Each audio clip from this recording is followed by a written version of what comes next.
नमस्कार, मैं हूं विकास गोस्वामी और आप इनसाइड भारत टीवी देख रहे हैं। एक बार फिर से हम लोग असौजी ग्राम सभा में हैं और मेरे साथ एक बार फिर से शालिनी शुक्ला है। क्यों है?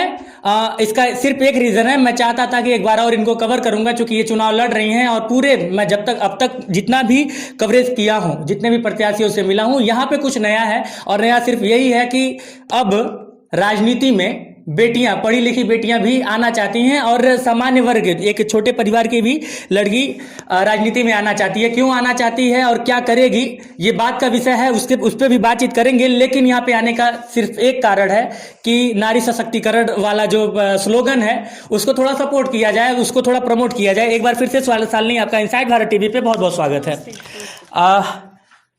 पर्चा दाखिल हो गया, सिंबल मिल गया और आपका चुनाव चिन्ह है कैमरा। हाँ जी। चलिए, तो आप फिलहाल कैमरे में हैं, किस तरीके से चुनाव को देख रही हैं?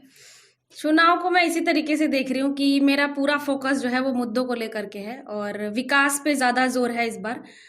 जिस तरह से यहाँ पे यूपी में ग्राम पंचायत के चुनाव लड़े जाते हैं, मुझे ऐसा लग रहा है कि मेरे जो मुद्दे हैं वो बहुत अलग हैं और फोकस पूरी तरीके से मैं गांव के विकास और लोगों की भलाई पे फोकस कर रही हूँ।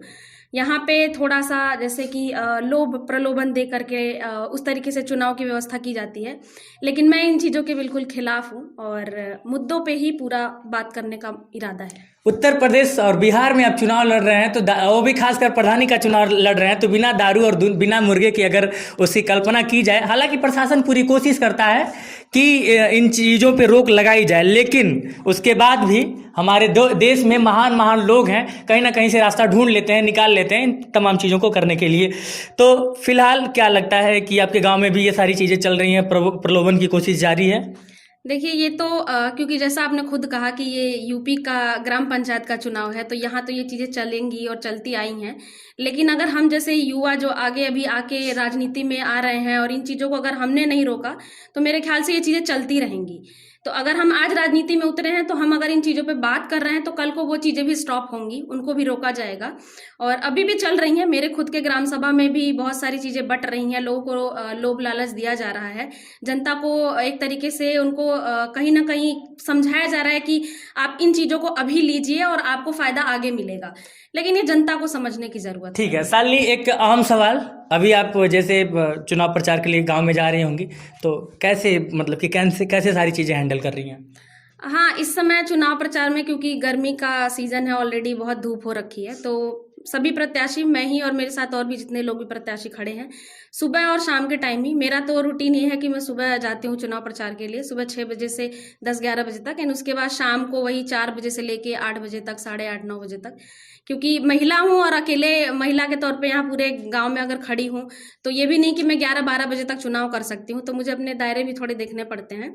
बट हाँ, चुनाव चल रहा है। लोग इस बार के चुनाव में सबसे इंटरेस्टिंग पॉइंट ये है कि बहुत सारे लोग सामने खुल के नहीं आ रहे हैं, साथ में खड़े होने वाले लोगों की बहुत कमी है। तो अभी परिवार के अगर लोग सपोर्ट में हैं और अंदरी तौर पे भी अगर जो लोग साथ दे रहे हैं, वो भी मुझे लगता है बहुत है। बस हाँ, जो साथ दे रहे हैं उनके मन में ये विचार होना चाहिए कि जिसको वो चुने वो योग्य होना चाहिए और बात गांव के विकास पे अब होनी चाहिए, क्योंकि बदलाव बहुत ज़रूरी है इस बार। शालिनी, मेरे कैमरे पे वादा कर दीजिए, जीतने के बाद सबसे पहला काम क्या करेंगे गाँव के लिए, ग्राम सभा के लिए? मैं अभी अपना घोषणा पत्र निकालने वाली हूँ कि इस बार मैं चुनाव अगर लड़ रही हूँ तो आगे मैं क्या काम करने वाली हूँ। मेरे घोषणा पत्र में काफ़ी सारे मुद्दे मैंने कवर करने की कोशिश की है और उसमें हर तबके को मैंने जोड़ने का प्रयास किया हो, जैसे कि बच्चे से लेकर के बुजुर्ग तक सभी को जोड़ा है। और मुद्दे में ये रहेगा कि आगे मैं क्या करने वाली हूँ। जैसे सबसे पहला पॉइंट शिक्षा को लेके मैं बात करूंगी कि शिक्षा पे हम क्या काम कर सकते हैं, जो प्राथमिक शिक्षा और जो माध्यमिक शिक्षा है। हमारे ग्राम सभा में माध्यमिक शिक्षा की कोई व्यवस्था नहीं है, तो मैं उस पर काम करने वाली हूँ। उसके बाद जो हमारे गाँव में वृद्ध और बुजुर्ग हैं, उनके जो पेंशन है या विधवा पेंशन है, उसको लेकर के मैंने काफ़ी कुछ सोचा हुआ है। और जैसा आपने खुद बोला कि महिला सशक्तिकरण, तो हाँ, मेरा पूरा फोकस जो है वो महिला सशक्तिकरण को हर एक मुद्दे में शामिल करते हुए मैं चलूंगी और महिलाओं की भागीदारी मुझे लगता है यहाँ बहुत ज़रूरी है, तो हर एक मुद्दे में मेरी महिला सशक्तिकरण का पॉइंट ऐड रहेगा। बाकी जो नॉर्मल मुद्दे हैं, जैसे कि आप नालियों की बात करिए या हमारे गांव में इतना बड़ा तालाब है, आप उसकी बात कर लीजिए, तो ये मुद्दे भी बहुत ही प्रखर मुद्दे हैं जिस पे काम करने की ज़रूरत है और मैंने काफ़ी कुछ सोच समझ के ही ये मुद्दों को अपने घोषणा पत्र में ऐड किया हुआ है, जिस पे आगे मैं काम करने वाली हूँ। चलिए, शालिनी यहाँ पे चुनाव लड़ रही हैं और मैंने पहले इंटरव्यू में बताया था कि दिल्ली में रहती हैं, दिल्ली में इनकी पढ़ाई लिखाई हुई है, शुरुआती पढ़ाई स्कूलिंग इनकी यहीं पे हुई थी। तो फिलहाल शालिनी के सपोर्ट में कई सारे लोग हैं और इनकी एक महिला मित्र जो कि दिल्ली से इनका सपोर्ट करने यहाँ पे आई हैं चुनाव में। ये सारी चीज़ें कहीं ना कहीं हिम्मत देती हैं कि चुनाव को ढंग से लड़ा जाएगा। आप थोड़ा सा आगे आइए, आपसे बातचीत करनी है क्योंकि एक लंबा समय हो गया आपको यहाँ पे और आप इनके साथ चुनाव प्रचार कर रही हैं। और वैसे होम टाउन आपका दिल्ली में ही है या फिर? तो एक अलग अनुभव यहाँ पे उत्तर प्रदेश में आके और उत्तर प्रदेश के पूर्वांचल में आके और एक छोटे से गांव में आके किस तरह का अनुभव, मतलब वहाँ के इलेक्शन और यहाँ के इलेक्शन में जमीन आसमान का अंतर है, इसमें तो कोई दिक्कत नहीं है क्योंकि मैं वहाँ का भी चुनाव कवर किया हूँ और यहाँ का कवर ही कर रहा हूँ। किस तरीके से देख रहे हैं इस चुनाव को? चुनाव को लेकर यही है कि जो हम काम दिल्ली में करते थे और जो सोशल वर्क का एक्टिविटी दिल्ली में रहता था और महिलाओं और बच्चियों के साथ ज़्यादा रहता था, वहाँ से ज़्यादा ज़रूरत यहाँ पर है। जो हमें ज़रूरतें दिखती हैं, महिलाओं की जो व्यवस्था है, उनके घर की व्यवस्था है और जिससे वो काम करते हैं उनकी व्यवस्था है, वो ज़्यादा यहाँ पर ज़रूरी है। तो चुनाव को भी अगर हम उस नज़रिए से देखें, सोशल वर्क की तरह देखें, तो यहाँ पर काफ़ी ज़्यादा ज़रूरत है।